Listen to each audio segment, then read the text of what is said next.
Welcome to 180 Drums. We have Rich Redmond in the house, and in today's lesson, what are you teaching us now? Kind of expanding on some more Latin stuff. Yeah, we had a lesson where we kind of went down a rabbit's hole of Latin grooves, and one of our lessons was the soca rhythm from West Africa. Boom, gatinka, boom, gatinka, boom, gatinka.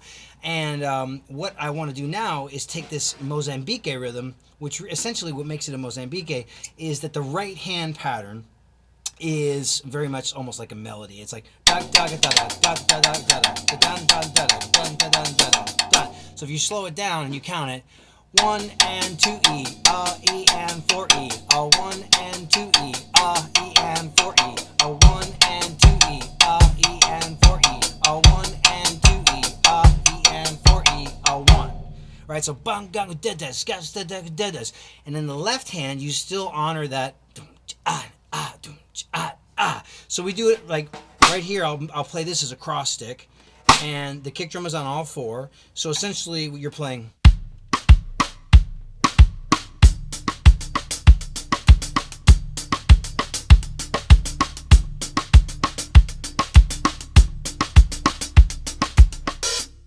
Right, and it's in a nutshell. Let's see if I can do it even slower.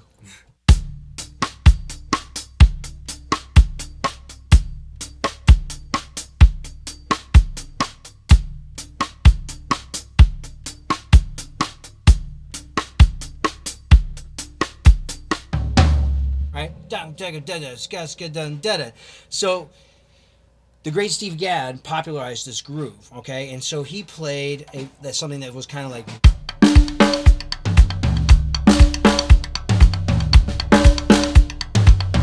what we have here is almost like a conga part. Yeah. It sounds very much like a phrase, a musical phrase. So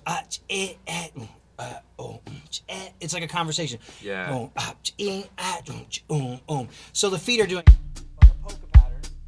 Boom, chick, you do that. They can also go, if you want to be more heavier. My favorite is just to slash on 2 and 4, because that gives your knucklehead audience person that knows nothing about music, that just gives them that backbeat. That they're familiar with that. Cool. Boom, shh, boom, shh.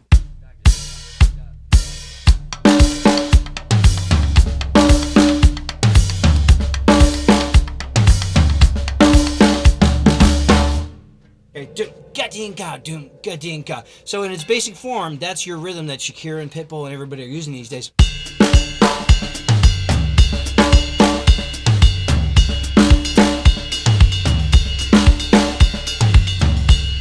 now we're just taking it one step further by playing that full 4-beat melody on the bell.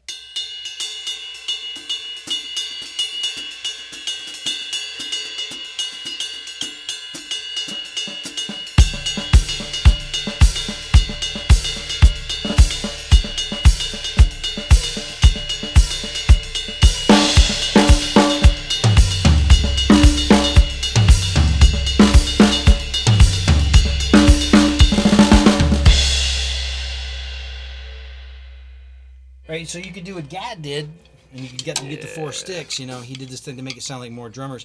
And I forget if he held them like yarn mallets. Yeah. Did he do that? Yeah, he did. Yeah. Did he like yarn mallets? Yep.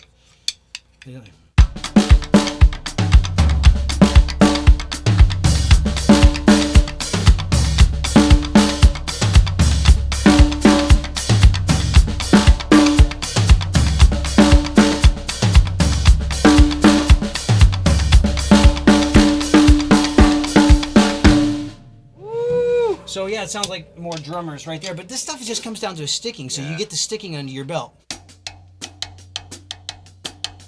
Just to work it up at different tempos.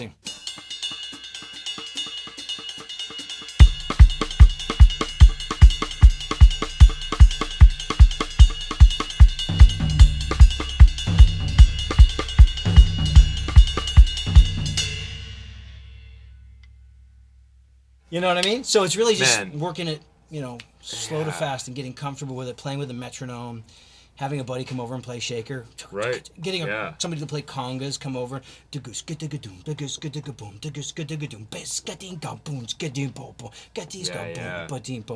And then Who knows? Who says you can't do this? You're in a rock band.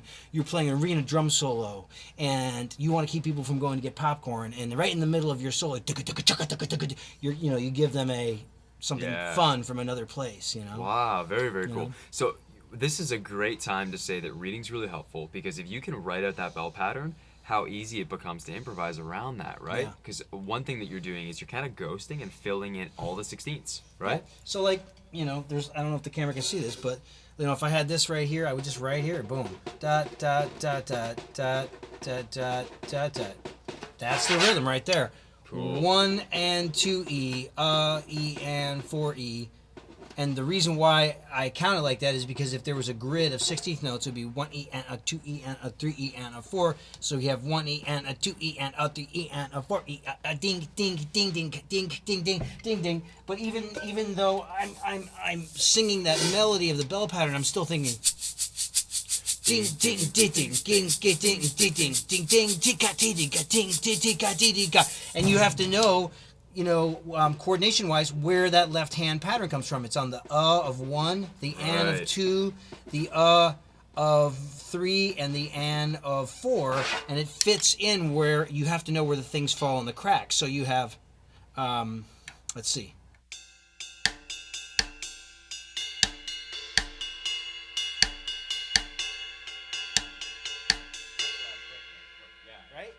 So ding, ti ka ti ka ting, ti ting ka ti ka ti ting, ti ka ti ka ting, ti ti. Yeah, the sticking would be right, left, right.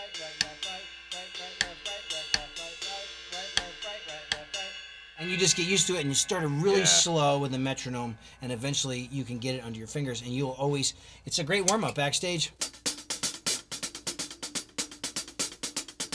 You do diddles in between there.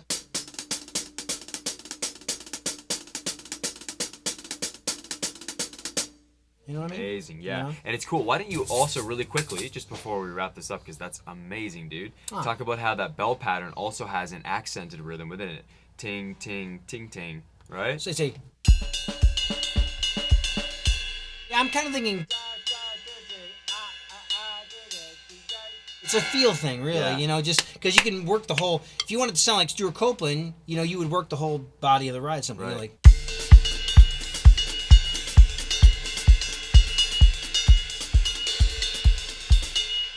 You would be on the body, you'd be on, because he just kind of like, I call it swashbuckling. He would just like play all over the ride. He'd play little things on the bell. It was amazing. That was his style. Yeah. And so what if you took this Latin rhythm and then you tried to make it sound like Stewart Copeland was playing it? I would just play little games with myself like that to kind of soak up different drummers' things, Amazing. Dude, why don't you play us out and demonstrate some Stewart Copeland on the way out? Say, that's what I'm thinking. Ooh. That's the first thing that I think of if I'm thinking. Here's the rhythm. Got dee dee, skas dee dee. You put it in a double time.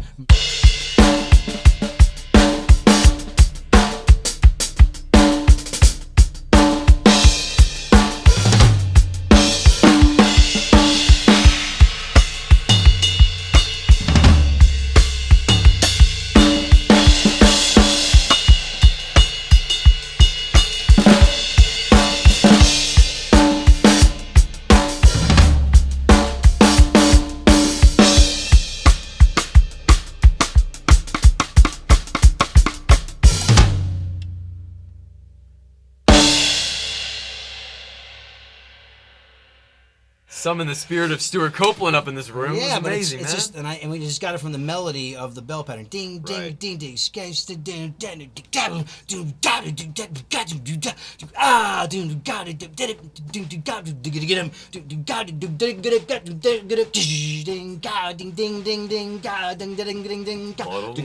Yeah, dude. Oh, man. Amazing. I hear it, dude. I hear it. Amazing. Okay, man, why don't you play us out? I thought I did. You did, but you were just, what you were just sharing was great. Man, great. these guys are just working me, man.